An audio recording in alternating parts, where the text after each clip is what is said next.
I, Satampra Zeiros of Uzul-Darum, shall write with my left hand, since I have no longer any other, the tale of everything that befell Teru von Palios and myself in the shrine of the god Sathogua, which lies neglected by the worship of man in the jungle-taken suburbs of Komorium, that long-deserted capital of the Hyperborean rulers. I shall write it with the violet juice of the Suvana palm, which turns to a blood-red rubric with the passage of years, on a strong vellum that is made from the skin of the mastodon, as a warning to all good thieves and adventurers who may hear some lying legend of the lost treasures of Komorium and be tempted thereby. hppodcraft.com.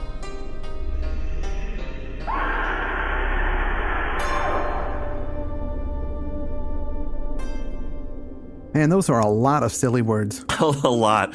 In my brain, when I read these kinds of stories, it'll look at those crazy names and just convert it to something familiar automatically. Yeah. So in the story, whenever I read the name Tiro Polios, it just in my head immediately converted to Olympia Dukakis. You ever do that? Do you know what I mean? I wish it was Olivia Dukakis in this story. Anyway, what is it that we're reading? That's the first paragraph from Clark Ashton Smith's The Tale of Satampra Zeiros, a story well-liked by the author H.P. Lovecraft, and guess what? That's why we're talking about it here on the H.P. Lovecraft Literary Podcast. Right. Satampra Zeiros, or as my brain read it, The Tale of Tura Satana. Who was our reader that we heard there at the top? That is the delightful Greg Johnson, actor, filmmaker extraordinaire. You can see his stuff at his YouTube page. We'll link out to it in the show notes. He's got some really funny stuff in there. Good to hear from you, Greg. Glad to have you on the show. And we've got an announcement we've been kind of hinting at for a couple of weeks, but it should be live today by the time this comes out. We are launching a Kickstarter for 2 live shows. Yeah. In August and in October. The one in August will be at the Necronomicon in Providence. The Chicago show will be in October. You can link out from our show notes to the Kickstarter page. We'll be pushing it, of course, on social media. We're looking to raise the money so that we can get out there and do those 2 shows. Yeah. Hopefully we'll be able to return to Providence. It was a wonderful time. We're going to try and change things up a little bit, not just do a live show like we normally do, but we've got a few other ideas. One thing that we're going to do is this comedy quiz show, which should be pretty good. We're going to have some guests on the panel. Well, it'll be a quiz show. Labeling it comedy will be something that people can do later if it works out. That's right. It might be intended comedy quiz show, right, but not actually successful comedy quiz show. We'll see. Yeah. We'll see. But I'm excited about it. I think it's going to be good. We're going to come up with a few other things to keep it entertaining. And if you can't make it to those, please still contribute to the Kickstarter, and you will have access to all the recordings we do of both shows in Providence and in Chicago. That's right. And we're going to throw some other incentives up on the page as we go. Yeah, so I can't wait. It's going to be super fun. Hopefully everybody will get out there and support us so we can do it again. Please give us a couple bucks. We haven't been out on the road for a while, and Chris, I haven't seen you since Providence, right? So it's been 2 years. Wow, years. It's crazy. It'd be nice to get the gang back together again. Yeah. Talk about some weird fiction, which we're going to do right now, boys. We're doing it right now. So when I first started reading this, I felt like I was reading some Lord Dunsany and doing the lightest of research. I found out Smith was doing a Lord Dunsany piece. So the effect worked for him. It did. Specifically, Lovecraft in 1929 wrote to Smith and he said, "Well nigh delirious delight, you have achieved in its fullest glamour the exact Dunsanian touch which I find it almost impossible to duplicate. Altogether, I think this comes close to being your high point in prose fiction to date." Wow, and he's talking about this story. This story. Well, I definitely felt like it was a Dunsany story, but I actually enjoyed it better than any of the ones we read for the show. I did too. I think probably specifically it's the Thangabrin the Jeweler story that this is kind of taking off of. There is a Dunsany story called How Nunth Would Have Practiced His Art Upon the Knolls. Yeah, we covered that one as well. And there's also Beth Mora. All of the Dunsany stories that we read had some thieving going on. Yeah, exactly. And that's what this is about. I also felt like this story had a good Lovecraftian Mountains of Madness touches to it. In that something that happens later, definitely, but in that first paragraph, that idea of I'm writing this to you now as a warning. I'm doing this so that you won't go where I went, meet the tragedy that I met. Wait, when did Mountains of Madness? 31. Well, this story predates At the Mountains of Madness, and there's a lot of similarities, actually.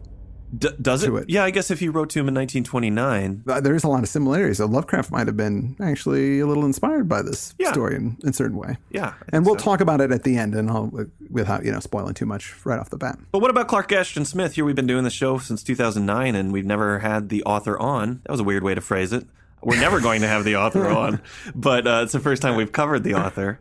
Yes. In all that time, and he's a big guy in the weird fiction world. He is, absolutely, yeah. He's one of the big three with Robert E. Howard and Lovecraft that they always kind of talk about. But he was born in 1892, and he lived until 1961, so he was about, I think he was 68 years old. Yeah. When he was a kid, he grew up in Northern California, which surprised me. I don't know. I thought he was a Midwest guy for some reason when I was doing my research. No, he grew up in Auburn, which I think is around Sacramento, and I've actually heard him referred to as the poet of Auburn. And he had a bit of a strange childhood. He grew up in a cabin that his parents had built, and he was sort of agoraphobic. He had sort of a fear of crowds and things. And he went to primary school, but he never ended up going to high school. Like he was accepted in, but he just never went, and he was self-taught or taught by his parents. And supposedly he also had a photographic memory. Allegedly, he read the entire dictionary cover to cover and retained most of it. Well, definitely has a mastery of vocabulary. I also heard that he had read a number of Encyclopedia Britannica editions front to back and memorized what were in those as well, which I did something similar. We had a set of encyclopedias in my house growing up. I didn't read them as much as I drew mustaches on the pictures of people in there. Oh, no. And gave them heat vision. But, similar. Yeah, very similar. So that's why I was called the poet of East Moline. Who called you that? Nobody called me that. So he started writing when he was super young. He was 11, and he was really inspired by Arabian Nights, not unlike H.P. Lovecraft. And he was published when he was 17 years old in a magazine periodical called Black Cat. He had a book of poetry that got published when he was 19, and it got great reviews, and it sort of got him into the poetry scene a bit. And he was floating around literary circles with Ambrose Bierce and Jack effing London. But he took ill of some kind. I'm not exactly sure what his illness was, and he fell out of the scene because of his illness. I know he had some distinct periods that they break his fiction up into. There's that early period where he was writing poetry, and we're obviously going to be covering the weird fiction period from the 30s. It was really only about a 9-year period that he was writing this kind of stuff. And I know that Smith always thought of himself as a poet and didn't particularly like writing these short stories, which is too bad because he was so good at it. That's so frequently the case with writers, Yeah. What I really wanted to be was a poet, but I guess I'll settle for writing amazing fiction. He was a correspondent, not just with Lovecraft, but also with Robert E. Howard. Yeah. They never met each other, though, those three. No, it's all through correspondence. Yeah, it's very strange. People often say Smith is part of the Lovecraft circle, but he's actually the one that introduced Lovecraft to a number of his correspondents, like Samuel Loveman. So really, Lovecraft should be included in the Clark Ashton Smith circle. True, but who's more of a rock star now? That's right. How many Clark Ashton Smith movies are there, or role-playing games? Yeah. But anyway, as you say, we'll talk about him more as we go on. Let's get into the story. Yeah, it starts off with this thief, Satampra Zeiros, and he's writing left-handed as he has no right hand to write with. So he's like, that's all I got to do is write with my left because I lost my right hand. And so right off the bat, we get something bad has happened to him, which is a pretty good hook. Yeah, and I'm assuming that his left hand is not his favored hand, which means that even though he's writing this cool blood red plant ink on the skin of a mastodon, it still probably looks like he's a first grader. This whole story is just in huge, kind of stupid looking letters. I can't write with my right hand at all. Oh, right, yeah. I'm left-handed. I can't even. It's terrible. Yeah, I can't write with my left, so there you go. It's perfect.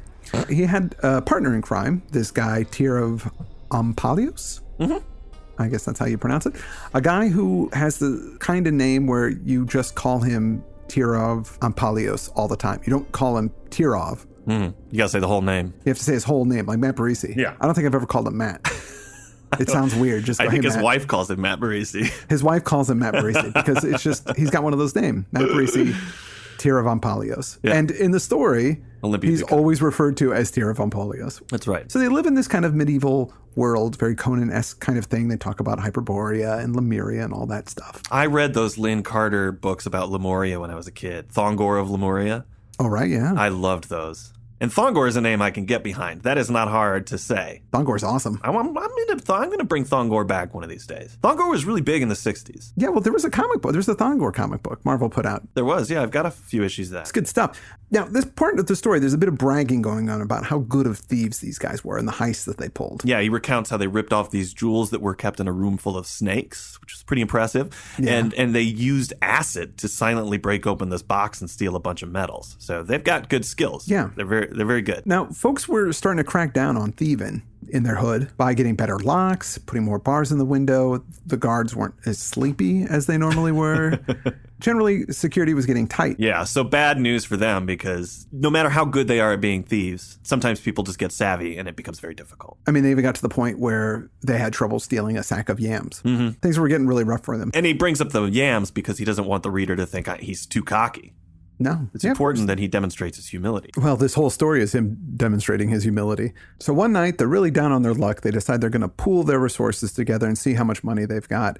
And they have enough for a loaf of bread or a bottle of wine. Yeah, and that's Olympia Dukakis is the one that's saying, I want to eat. But Tourist Satana is like, no, I think we should get drunk because that will inspire us to come up with a great heist idea. And Olympia says, okay, that's superior reasoning. Let's go to the tavern, which they do. They have some leisurely drinks there. The wine isn't very good, but they get pretty ginned up. Things start feeling good. The ideas start flowing. So Satampra says, we're brave and we're not superstitious at all. Mm. I say we go over to Comorium and we ransack it. Because we're not afraid of the legends. It's ridiculous. It's all superstitious nonsense. And Tirov on Polia says, dude, it's on. Let's do it. They're not afraid. And no. They should be, because a doom came to Comorium hundreds of years ago, just like it did for Sarnath in that Lovecraft story. Sure did. Actually, I was really happy. I don't know if folks are watching Game of Thrones this season, but there was a nice reference to as Tyrion and Jorah Mormont are walking through the ruins of a city. He says, the doom came to this city. And I know that was a reference. Oh, yeah, that's right, yeah. This is an interesting backstory. A prophet foretold the doom coming for all who live in Comorium. People listened to this prophecy and just got the heck out. They didn't stick around to see what it was going to be. So nobody can say exactly what the doom was that was coming. It could have been madness. Maybe it was this pestilence. Nobody really knows. Their strange tales are told of horrors and terrors not yet to be faced or overcome by man haunt the old shrines and mausoleums and palaces of Comorium. So there might be monsters there. Nobody really knows. These guys aren't going to fall for it, though. They believe it's a bunch of hogwash. Yeah. The one thing they do know is that because people scrammed so fast from Comorium, there's a ton of treasure there. Yeah. They left all their stuff behind. So there's probably precious stones in the idols. There's probably all kinds of altar vessels, furnishings, lots of great stuff they can get from the mummies. Yeah. Great place to rob. And there's not going to be anybody to stop them. There won't be any locks on the doors. Nothing like that. It'll be easy peasy. They just have to not be superstitious and afraid. So they set off the next day and enjoy the lovely journey through the countryside, ripping off the less savvy rural folk. Yeah, they steal as they go. And, some of these old school thieves, I was just reading something the other day about old school thieving and how it's kind of dying off. It was an interesting article because the policemen sounded kind of wistful about it. They were talking about lush workers in the New York City subway. What's that? Lush workers are pickpockets. You basically find someone who's drunk and half passed out, and they would use a razor to cut their pocket and pull the wallet out from the bottom. Oh. So the drunk guy wakes up and they just have a hole in their pocket. Exactly. The policeman that was being interviewed said they knew exactly how many were left. There were 109 lush workers left because nobody does this anymore because they don't need to because everybody has iPhones. Right. They have all these expensive electronics, and so that's so much easier to snatch that the art of pickpocketing is going away. Well, and I guess people would have like credit cards and things like that as well. People carry less cash, so it's probably not as advantageous. I mean, nowadays I rarely have anything more than like, a fiver on me. A fiver on you? A fiver. A fiver. It's wishful thinking on your part. Yeah. They get past the farmland. They snag a bunch of food. They eat as they go. They're really having a nice time. It's beautiful countryside. But the farmland kind of becomes more of a jungle, and it becomes a scary jungle. The flowers are unwholesomely large, and the fruits are the same way. It's color out of space kind of stuff. Large, purple, orange, and they dare not eat them. And these are the sort of details that I think put Smith on a level a little above Dunsany as far as a good read goes. Yeah. Dunsany works in that mythological mode, whereas Smith here, he's really filling in the details and putting you in this situation. Yeah. I also really like the animal life. There are no birds or animals in the jungle, but at rare intervals, a stealthy viper would glide past their feet, or some enormous moth with baroque and evil-colored mottlings flew before us and disappeared in the dimness of the jungle. Moths are so disgusting. That really got to me. And of course, there are bats. You always gotta have bats. Gotta have bats. What are you doing if you don't have bats? You're not writing. That's what I say. Exactly. Speaking of Barisi, wasn't it Barisi that said any movie is better if it's got a helicopter or a monkey in it? He had a theory that there is a committee in Hollywood that makes a decision on every movie. It's the Committee of Monkeys and Helicopters, I believe. And a movie goes before them, and they decide which is the appropriate thing to insert, whether it's a monkey or a helicopter. I have never met this shadow organization, but I haven't had them disproven either. And there are a lot of monkeys and helicopters in movies. Ideally, you can get both of them in there, if you've got a Planet of the Apes kind of situation. Well, they don't have helicopters, though, really, in Planet of the Apes. Well, the one where they came back to Los Angeles, I think there were some helicopters. There's some helicopters in that one. Yeah, Escape from Planet of the Apes. That's my favorite one. That movie's awesome. They are very cautious in this jungle and a bit scared, but they decide to stop and eat some of the food that they stole earlier and indulge in a little bit of stolen booze. Right. And that chills them out a bit. And they get to the point where they're even singing songs. Yeah. Night fell, but they're all, feeling awesome. They got drunk courage right now. And they go, you know what? We're going to go into Comorium now in the middle of the night because we're awesome. It's a good plan. It's always good to get real drunk before you do something dangerous. Well, they don't think it's going to be dangerous. That's the whole point. Sure. So they finally get to Comorium, and it's still there. And surprisingly, it's in really good condition, which you would think that it's 100 years that there'd be some kind of wear and tear on it. Just the jungle would reclaim it. But no, not really. It's kind of almost protected. And it's deathly quiet there. Taravampolios is getting a bit nervous about it. He was wishing it was daytime, right? And then Satana says, Taravampolios, I trust that you're not growing superstitious. I should be loth to think that you are succumbing to the infantile fancies of the multitude. Howbeit, let us have another drink. There you go. More liquid courage. Beer, the cause of and the solution to all of life's problems. They move on. They get to a part of the city that seems to be kind of like a town square. In it, they find a very nondescript building that's made of black stone, and they know this to be a shrine of Tsathoggua, the elder god. Tsathoggua, one of the elder gods who receives no longer any worship from men, but before whose ashen altars people say the furtive and ferocious beasts of the jungle, the ape, the giant sloth, and the long-toothed tiger have sometimes been seen to make obeisance and have been heard to howl or whine their inarticulate prayers. I gotta say that when I was reading this, that was the one thing that really stood out to me in this story. Just how weird it would be to go anywhere and see animals praying.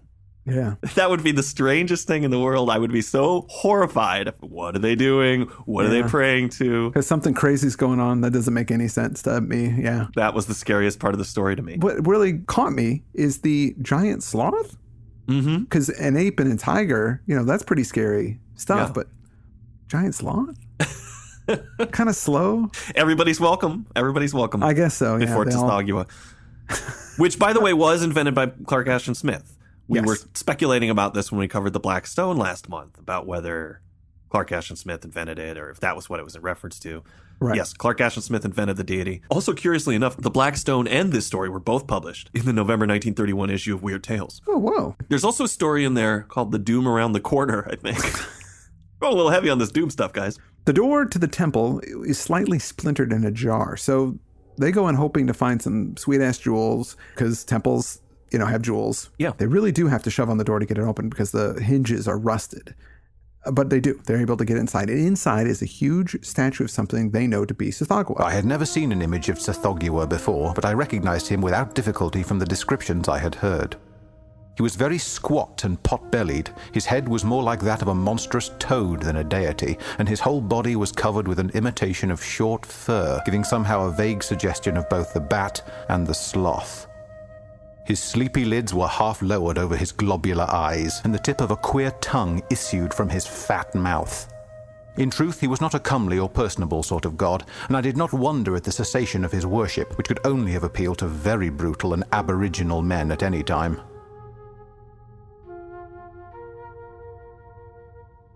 So it's kind of gross.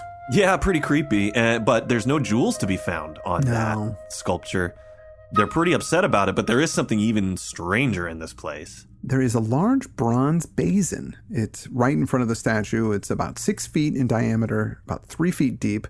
Its brim is up higher, though. It's as tall as a man's shoulder. Like it's lifted up on 3 legs, which have clawed feet. Yeah. And it's filled with some sort of viscous, semi-translucent substance, but that's opaque, and it's sooty color, so it's kind of, blackish gray. Yeah, there's this terrible fetor, this terrible smell in the temple, and they realize it's coming from that bathtub, So they go over there and look into it and see that terrible semi-liquescent substance. It starts to move as if there's some kind of creature inside of it. Yeah, I thought it was going to be Tsathoggua that was going to come out of there, but, well, here's what happens. This ebullition increased rapidly. The center swelled as if with the action of some powerful yeast, and we watched in utter horror while an uncouth, amorphous head with dull and bulging eyes arose gradually on an ever-lengthening neck and stared us in the face with primordial malignity.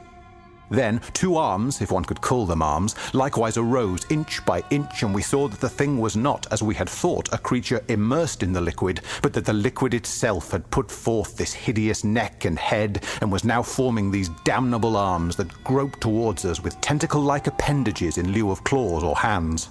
Wow. That's the coolest. I did not expect that. I really thought it was going to be Tsathoggua coming out of there, and instead it was, the T-2000, the Terminator comes out of there. Or a Shoggoth. Or a Shoggoth, exactly. That's what I was thinking. Yeah. And we get a bit of and there's a pursuit. These guys hightail it out of there, and this thing chases after him, which is just like in the Mountains of Madness. Yeah, exactly. And the thing pours over the rim of the basin like a torrent of black quicksilver, and it takes a form which immediately develops a dozen short legs. Yeah. It's a pretty terrible thing, and they run, and it's coming after them, and it's right on their heels. And it stretches out and gets a mouth really big, like a mouth that's so big that it can just consume them, both of them, in one big gulp. Oh, jeez. And they run through the jungle, but this thing is right on their heels. They're trying to go into these little pockets where it's kind of grown over, hoping they can get rid of it, but... Yeah, Nope. It's right there. It says they run for hours. And they don't know where they're going because it's a confusing jungle. They're exhausted, they're tired, and they get the sense that it's toying with them, that if it wanted to get them, it could get them, but it's letting them just run. Yeah. I mean, that's pretty horrible. And I would think that you would just sort of want to give up at that point, but they don't. They keep going for it, man. So I got to give them some points for that. If they're running for hours from a monster, that's pretty good physical conditioning as well, especially after drinking that much. I don't think I could do it. But unfortunately, they've been running in circles. They've been running so randomly, they pop out and realize they're right back in Comorium. Not only that, they're a javelin's throw away from the Temple of Tsathoggua. So right back where they started. Yeah. Which was probably what the thing was doing to them in some subtle way, Yeah, maybe kind of corralling them. Yeah. So they run to the temple and they slam the door behind them and figure, well, we can maybe hold the door and that'll stop it. I mean, there's wishful thinking on their part, but dawn is coming. So maybe that'll save them. Yeah, maybe the monster will go away.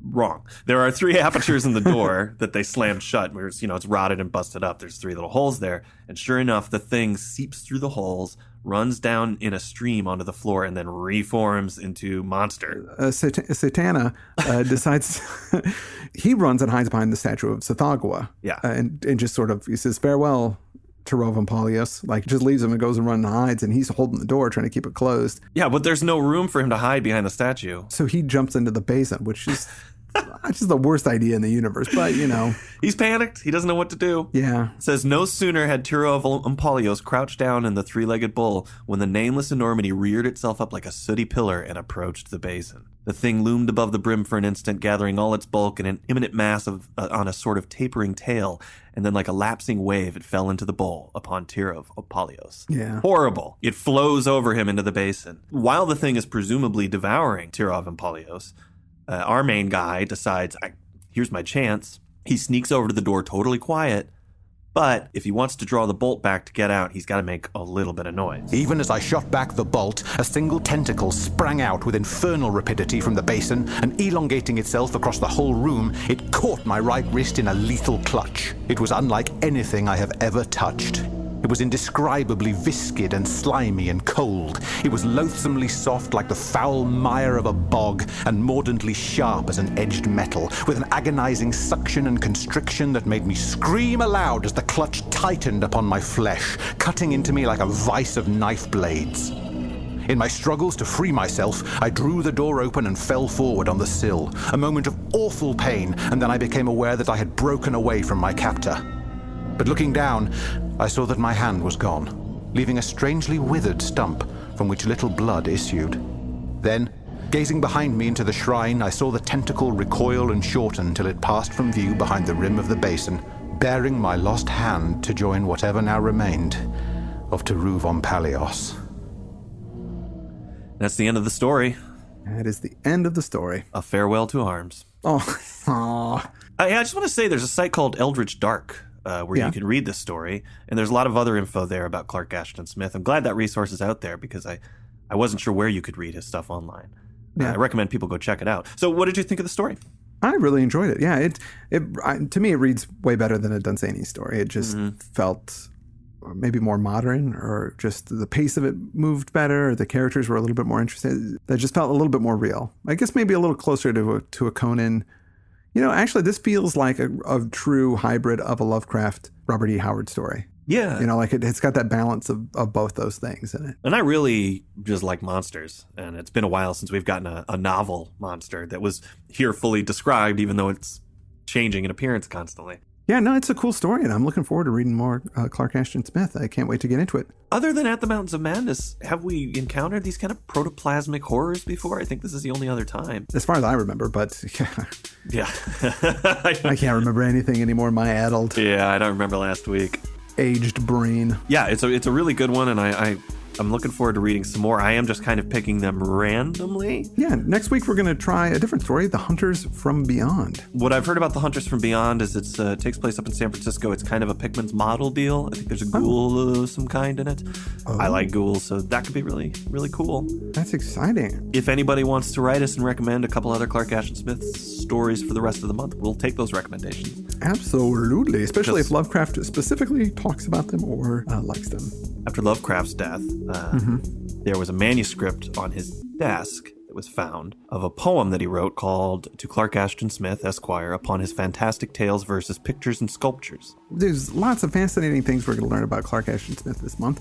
And we'll get to that stuff next week and the week after, and the week after that, of course. All June. All June is Clark Ashton Smith June. It's Clark Ashton Smith. That's horrible. Sorry. I want to thank our reader, Greg Johnson, for bringing the thunder. Don't forget to check out his stuff on YouTube. Look for Greg, that's Greig Johnson. Thanks, Greg. We'll link out to the page. And of course, we will also link out to our Kickstarter for the live shows in Providence and Chicago. If you are going to be able to attend one of those events, you can pre-buy your tickets through the Kickstarter.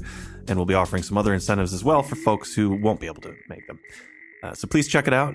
Fund us if you can. We'd really appreciate it. Thank you so much. And with that, I'm Chris Lackey. I'm Chad Pfeiffer. And you've been listening to the H.P. Lovecraft Literary Podcast at hppodcraft.com. Hey, Chad, this is Brendan. I'm going to leave you a long voicemail. I need to explain this right now because it's not going to be funny to me later.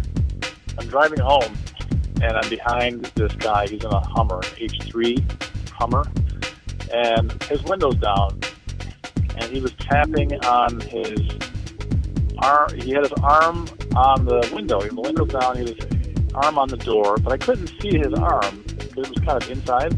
All I could see was him. I could see the reflection of him in the side view mirror on his door. It's kind of a big rectangular mirror. It's pretty big. I can see his hand flapping up and down like he's tapping out to beat some song. I can see his arm, but again, I can see it only in the mirror. And I could see his face reflected back to me. And I sort of gave into the thought for a second that he was actually in the mirror, like just because his hand was tapping exactly on the bottom of the lens, like it was just perfectly framed, where the lens wasn't missing any of his arm at all, or his hand. I was like, that fucking looks like he's in the mirror. And then I just imagined this creepy thing where, he came to a rest. I just imagined his hand extending a little bit and his fingers going down out of the glass lens. So anyway, I miss you. Those are some fun ideas, isn't it? Just drive around and be stupid and indulge in stuff like that. Hope you're doing good. Bye. hppodcraft.com